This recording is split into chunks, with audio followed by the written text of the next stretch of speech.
نوجوانوں، ماں، بہنوں اور بیٹیوں، السلام علیکم۔ آپ سب کو آج یوم آزادی کے 78 سال مکمل ہونے پر میں آپ سب کو دل کی اتھاہ گہرائیوں سے مبارکباد پیش کرتا ہوں۔ اور آج کا دن صرف کوئی عام دن نہیں، یہ ایک طویل تاریخ ہے جس کے ہر موڑ پر ہمارے بزرگوں کی قربانیاں، ہمارے شہیدوں کے لہو اور آزادی کے متوالوں کے جوش اور ولولے کی نشانیاں ہر جگہ نظر آتی ہیں۔ یہ محض آزادی کی جنگ نہیں تھی، بلکہ دو قومی نظریے کی فتح تھی۔ معزز خواتین و حضرات، آج کے دن میں اپنی طرف سے اور آپ سب کی طرف سے بابائے قوم حضرت قائد اعظم محمد علی جناح، مفکر پاکستان علامہ محمد اقبال اور تحریک پاکستان کے تمام قائدین اور کارکنان کو بھی سلام عقیدت پیش کرتا ہوں، جن کی دور اندیش قیادت اور عظیم جدوجہد نے تاریخ اور جغرافیہ دونوں بدل ڈالے۔ جیسا کہ اسٹینلے والپورٹ نے، جو کہ ایک بہت مشہور تاریخ دان تھا، اس نے اپنی کتاب جناح آف پاکستان میں یہ لکھا کہ چند ہی لوگ تاریخ کا رخ موڑ پاتے ہیں اور اس سے بھی کم دنیا کا نقشہ بدلتے ہیں، اور شاید ہی کوئی ایسا ہو جس نے ایک قومی ریاست تخلیق کی ہو۔ لیکن محمد علی جناح نے یہ تینوں کام کر دکھائے اور پاکستان مارز وجود میں آیا۔ میرے عزیز اہل وطن، ہم نے اس جشن آزادی کو مارکہ حق کا نام دیا ہے۔ آپ جانتے ہیں کہ حال ہی میں کس طرح بھارت نے ایک جھوٹے خود ساختہ الزام کی آڑ لے کر اچانک پاکستان پر حملہ کیا۔ اسے یہ گھمنڈ تھا کہ وہ اپنی بے پناہ جنگی طاقت کی بدولت پاکستان کو خدا نہ کرے زیر کر لے گا، لیکن وہ یہ بھول گیا کہ جنگیں صرف ہتھیاروں کے بل بوتے پر نہیں لڑی جاتی۔ اس کے لیے ایسے نڈر بیٹوں کی ضرورت ہوتی ہے جو اپنی جان ہتھیلی پر رکھ کر میدان جنگ میں کود پڑتے ہیں۔ صرف 4 دن کے اندر بھارت کا غرور مٹی میں مل گیا، کیونکہ اس کا سامنا اس جری فوج سے ہوا جس کی پشت پر سپہ سالار field marshal Syed Asim Munir, chairman joint chief of staff committee general Sahir Shamshad Mirza, air chief marshal Zaheer Babar اور نیول چیف ایڈمرل نوید اشرف جیسے بہادر اور قابل عسکری سالار کھڑے تھے، اور ان کی کمان میں وہ جوان تھے جنہوں نے بھارت کو تاریخ کا وہ سبق سکھایا جو اس کی آنے والی نسلیں بھی قیامت تک یاد رکھیں گی۔ یہ وہ بہادر اور دلیر جوان ہیں جو سیسا پلائی دیوار بن کر دشمن کے خلاف لڑتے ہیں، اور جن کی مائیں اس دعا کے ساتھ انہیں گھروں سے رخصت کرتی ہیں کہ بیٹا اپنی جان دے دینا، لیکن وطن کی آزادی، وطن کی سلامتی اور وطن کی شان پر کبھی آنچ نہ آنے دینا۔ مجھے بتاؤ میرے بزرگوں، بھائیوں اور بہنوں، ایسی قوم کو کون شکست دے سکتا ہے؟ اور مجھے یہ کہنے دیجئے کہ فیلڈ مارشل سید عاصم منیر قوم کا وہ عظیم بیٹا ہے جس نے بھارت کے جنگی جنون کے خلاف ایسی دلیرانہ اور دانشمندانہ حکمت عملی بنائی جس کا اعتراف دوست اور دشمن سب کرتے ہیں۔ جس طرح 14 اگست 1947 کو ایک نئے آزاد ملک نے جنم لیا، اسی طرح 10 مئی 2025 کو ایک نئی قوم ابھر کر سامنے آئی۔ مارکہ حق نے ثابت کر دیا کہ ہمارے آپ کے بزرگوں نے قربانیاں دے کر جو آزادی حاصل کی تھی، ہم اس کی حفاظت کرنے کی پوری صلاحیت اور طاقت رکھتے ہیں۔ عزیز بھائیوں اور بہنوں، آج اس موقع پر میں آرمی راکٹ فورس کمانڈ کی تشکیل کا اعلان کرتا ہوں۔ جدید ٹیکنالوجی کی حامل اور دشمن کو ہر سمت سے نشانہ لگانے کی صلاحیت رکھنے والی یہ فورس، یہ قوت ہماری روایتی جنگی صلاحیت کو مزید مضبوط کرنے کے حوالے سے ایک اور سنگ میل ثابت ہوگا۔ خواتین و حضرات، پاکستان الحمدللہ اسلامی ممالک کی واحد اور دنیا کی 7ویں جوہری قوت ہے۔ قومی سلامتی کو ناقابل تسخیر بنانے کے اس مشن کے بانی جناب ذوالفقار علی بھٹو سمیت تمام سیاسی قائدین، ڈاکٹر عبدالقدیر خان سمیت تمام سائنسدانوں، انجینئرز، کارکنوں اور پاکستان آرمی سمیت دیگر تمام اداروں کا کردار تاریخ ہمیشہ سنہری حروف میں یاد رکھے گی۔ اور میں اس موقع کے اوپر اپنے قائد جناب محمد نواز شریف کو سلام پیش کرتا ہوں، جنہوں نے ہماری تاریخ کے ایک اور فیصلہ کن موڑ پر 28 مئی 1998 کو دنیا کے دباؤ، دھمکیوں اور $5 ارب کی پرکشش پیشکش مسترد کرتے ہوئے ملک کی دفاع پر کسی قسم کا سمجھوتا کرنے سے صاف انکار کر دیا اور پاکستان کو ایٹمی طاقت بنایا۔ اللہ تعالیٰ کے فضل و کرم سے ہماری ایٹمی طاقت یاد رکھیے میرے بزرگوں، بھائیوں اور بہنوں، ہماری ایٹمی طاقت کسی طور پر بھی جارحانہ سوچ نہیں رکھتی، بلکہ ہم نے بھارت کی جوہری طاقت کے مقابلے میں اپنی دفاعی صلاحیت مضبوط کرنے کے لیے ایٹمی طاقت کے حصول کا راستہ اپنایا۔ میرے بھائیوں اور بہنوں، مارکہ حق میں پاکستان کی تاریخ ساز کامیابی میں ہمارے مخلص دوستوں کا بھی ہاتھ ہے، جنہوں نے بھارت کے کھوکھلے جھوٹ کو مسترد کرتے ہوئے سفارتی سطح پر ہمارا ساتھ دیا اور مشکل کی گھڑی میں ہمارا حوصلہ بڑھایا۔ اس حوالے سے ہمارے انتہائی بااعتماد اور دوست ہمسایہ ملک چین، برادر ممالک سعودی عرب، ترکیہ، آذربائیجان، متحدہ عرب امارات، قطر اور ایران نے عالمی سطح پر جس طرح پاکستان کے موقف کی کھل کر حمایت کی، پاکستانی قوم ان تمام بھائیوں کا، دوستوں کا شکریہ ادا کرتی ہے۔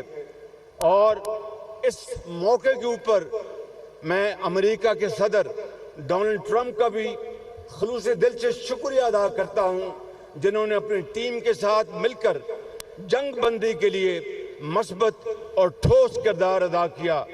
مجھے کبھی امید ہے کہ خطے میں دیر پا امن کے لیے صدر ڈونلڈ ٹرمپ کشمیر کا مسئلہ اقوام متحدہ کی قراردادوں اور انصاف کے تقاضوں کے مطابق حل کروانے میں اپنا بھرپور کردار ادا کریں گے۔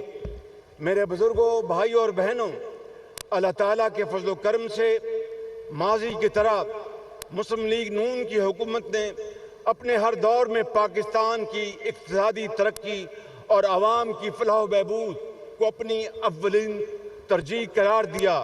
ہم نے 2024 کے بعد ایک خستہ حال معیشت کو سنبھالنے کے لیے نہایت اہم اور بنیادی نوعیت کے اقدامات کیے ہیں۔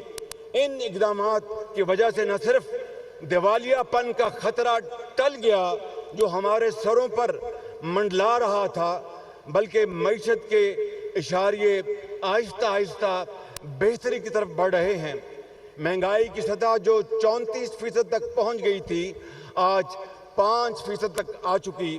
سٹاک ایکسچینج اپنی بلندیوں پر ہے اور بینکوں کا انٹرسٹ آدھا کم ہو چکا، 21% سے 11% پہ آ چکا۔ میرے بزرگوں، بھائیوں اور بہنوں، یہ سب کچھ اللہ تعالیٰ کے فضل و کرم اور سیاسی و عسکری ٹیم پاکستان کے درست فیصلوں کی بدولت آج پاکستان معاشی آزادی کی راہ پر گامزن ہے۔ عالمی ادارے بھی تسلیم کر رہے ہیں کہ پاکستان الحمدللہ بحران سے نکل کر ایک نئے معاشی دور میں داخل ہو رہا ہے، لیکن ہمیں یہ بات اچھی طرح اس کا علم ہونا چاہیے کہ یہ صرف آغاز ہے۔ مستقبل کی راہیں ہمیں شبانہ روز لگن، محنت اور شفافیت سے طے کرنی ہیں تاکہ ترقی اور خوشحالی کا خواب جلد سے جلد شرمندہ تعبیر ہو۔ یہاں میں افواج پاکستان خصوصاً chief of army staff field marshal Syed Asim Munir کا شکریہ ادا کرنا چاہوں گا، جنہوں نے سول حکومت کے ساتھ بھرپور تعاون کرتے ہوئے نیشنل ایکشن پلان سے لے کر نیشنل اکنامک پلان تک ہر سطح پر ہم آہنگی پیدا کی۔ اس کی ایک تازہ مثال پاکستان اور امریکہ کے درمیان تجارت اور ٹیرف کا طے پانے والا معاہدہ، جس میں ہماری معاشی ٹیم نے، جس کے سربراہ تھے finance minister Aurangzeb, secretary commerce اور دوسرے ساتھی، انہوں نے بڑی محنت کی، اور اس کے ساتھ ساتھ فیلڈ مارشل سید عاصم منیر کا بھی اس میں کلیدی کردار ہے۔ اسی طرح محترم چیف جسٹس اور عدلیہ کے تعاون سے سالہ سال سے لٹکے ہوئے جو FBR کے کیسز کے جلد فیصلوں کی بدولت رواں سال قومی خزانے میں 100 ارب روپے سے زیادہ رقوم جمع ہوئیں۔ میرے بھائیوں اور بہنوں اور بزرگوں، دیار غیر میں وطن سے بے مثال محبت کرنے والے پاکستانی بھی اس عظیم مشن میں اپنا شاندار کردار ادا کر رہے ہیں۔ میں اور آپ سب ان کو آج یوم آزادی کی دل سے مبارکباد دیتے ہیں۔ رواں سال انہوں نے 38.3 ارب ڈالر کی تاریخی ترسیلات زر پاکستان بھجوا کر پاکستان کی معیشت کو مضبوط کیا۔ ہم سب ان کا دل کی اتھاہ گہرائیوں سے شکریہ ادا کرتے ہیں، اور وہ جہاں پر بھی ہیں وہ عظیم پاکستان کے سفیر ہیں۔ وہ کام دن میں وہاں پر کرتے ہیں، رات کو ان کا دل اور دماغ پاکستان میں اپنے بچوں اور رشتہ داروں کے ساتھ ہوتا ہے۔ معزز حاضرین کرام، آزادی اور مارکہ حق کی کامیابی کا جشن مناتے ہوئے ہم سب کی آنکھوں کے سامنے ان لوگوں کے دکھوں کے دل خراش مناظر آتے ہیں جو آزادی سے محروم ہیں اور محکومی کی زنجیروں میں جکڑے ہوئے ہیں۔ غزہ کی خون آلود گلیاں ہوں یا وادی کشمیر کا مقتل، جہاں پر دن رات بے گناہ کشمیریوں کا خون بہتا ہے اور کشمیر کی وادی ان کے خون سے سرخ ہو چکی ہے۔ پاکستان اصولی اور غیر متزلزل موقف کے ساتھ ہمیشہ اپنے مظلوم بہن بھائیوں کے ساتھ کھڑا رہا ہے۔ فلسطین کا مسئلہ آج انسانیت کے ضمیر کا امتحان بن چکا ہے۔ پاکستان مظلوموں کی اخلاقی، سفارتی اور سیاسی حمایت اس وقت تک جاری رکھے گا جب تک کہ فلسطین اور کشمیر کے بھائیوں اور بہنوں کو ان کے حقوق نہیں مل جاتے، اور ہم عالمی فورمز پر ریاست فلسطین کے قیام اور اپنے کشمیری بھائیوں اور بہنوں کے حق کے لیے بھرپور آواز اٹھاتے رہیں گے۔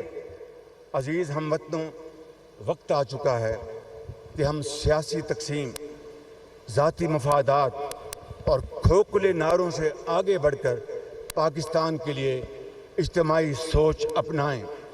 آج کے اس عظیم دن میں تمام سیاسی جماعتوں، اسٹیک ہولڈرز اور سول سوسائٹی کو میثاق استحکام پاکستان کا حصہ بننے کے لیے ایک مرتبہ پھر خلوص دل سے دعوت دیتا ہوں۔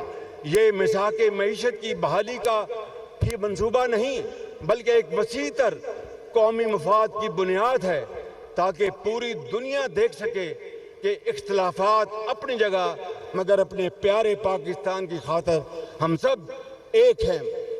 خواتین و حضرات، ہم نے دہشت گردی کے لازوال قربانیاں دی ہیں۔ 90,000 پاکستانی شہید ہو چکے ہیں، جن میں افواج پاکستان، پولیس اور دیگر سیکورٹی فورسز کے افسر اور جوانوں کے علاوہ عام شہری بھی شامل ہیں۔ اس جنگ میں پاکستان کو 150 ارب ڈالر سے زائد کا مالی نقصان ہوا، لہٰذا اب ہم کسی نئے فتنے کو جگہ نہیں دیں گے۔ پاکستان میں سب کو احتجاج کا حق ہے مگر جلاؤ گھراؤ کا نہیں، تنقید کا حق ہے مگر توہین اور گالی کا نہیں، سیاست کا حق ہے مگر ریاست کے خلاف بغاوت کا نہیں، اور اس کو ہم کسی صورت بھی اس کو پنپنے نہیں دیں گے۔ اپنی گفتگو ختم کرنے سے پہلے میں اپنی قوم کے انتہائی ہونہار بچوں، قوم کے نوجوانوں، بیٹوں اور بیٹیوں کو یہ پیغام دینا چاہتا ہوں کہ نوجوان ہی تحریک آزادی کے سپاہی تھے، جنہوں نے قائد اعظم کے پیغام کو برصغیر کے ہر گاؤں، ہر کوچے، ہر گلی تک پہنچایا، اور جو تحریک آزادی کا ہراول دستہ رہے۔ آج بھی قوم کی امیدیں آپ کے ساتھ ہیں، نوجوانوں کے ساتھ ہیں۔ علامہ اقبال نے کہا تھا، وہی جواں ہے قبیلے کی آنکھ کا تارا، شباب جس کا ہے بے داغ ضرب ہے کاری۔ آپ پاکستان کے نوجوان، کروڑوں بچے اور بچیاں تعمیر وطن کے عزم کے ساتھ اٹھ کھڑے ہوں، اور انشاءاللہ تعلیم کے مواقع، روزگار اور کاروبار کے لیے درجنوں منصوبوں کا آغاز کر دیا گیا ہے۔ آپ ان منصوبوں سے بھرپور فائدہ اٹھائیں، اپنے پاکستان کو روشن بنائیں اور وطن عزیز کے مقدر کا ستارہ بنیں۔ آئیے آج یوم آزادی کے موقع پر یہ عہد کریں کہ ہم محنت اور مسلسل محنت سے پاکستان کو ایک فلاحی، خود کفیل اور باوقار ریاست بنائیں گے۔ ہمارے پاس ایک عظیم ماضی ہے، اب ہمیں ایک روشن مستقبل کی طرف آگے بڑھنا ہے۔ اور کیا خوب کہا کہ ہو صداقت کے لیے جس دل میں مرنے کی تڑپ، ہو صداقت کے لیے جس دل میں مرنے کی تڑپ، پہلے اپنے پیکرے خاکی میں جان پیدا کرے، پھونک ڈالے یہ زمین و آسمان مستعار، اور خاکستر سے آپ اپنا جہاں پیدا کرے۔ پاکستان زندہ باد، قائد اعظم زندہ باد۔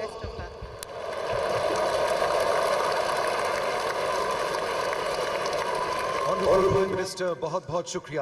خواتین و حضرات، حکومت پاکستان نے اس فتح کو یادگار بنانے کے لیے